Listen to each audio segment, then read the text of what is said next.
Hey y'all, welcome to the Messy Studio. Come on in and see what's going on.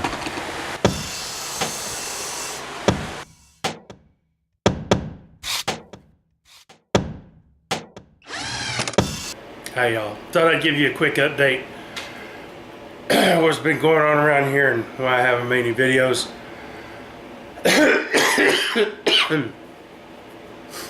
It's been a rough, well, over 2.5 weeks now here in the Messy Studio.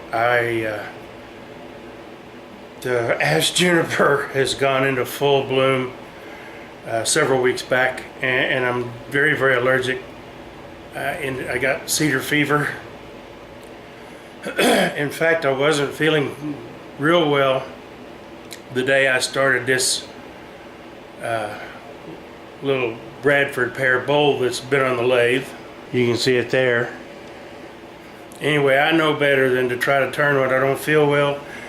It caused me to screw some things up, and you'll see that when the video's done. I'm hoping to get back to it in a couple of days.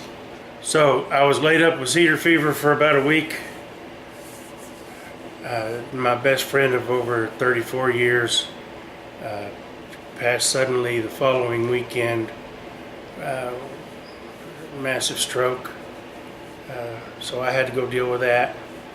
And for the last week and a little better than a half, I've had the respiratory flu. So yay me. Anyway, that's why I haven't got anything out. I thought I'd take a quick moment to give you a heads up on why I've not been doing anything. I didn't fall off the planet, I just haven't been feeling well. So hopefully that'll change soon. More turning is coming down the pipe as quick as I can. Thanks for staying with me. Just thought I'd give you a quick heads up. I'll be back as quick as I possibly can. And I appreciate you staying tuned, and thanks for watching. Y'all come back and see us here in the Messy Studio.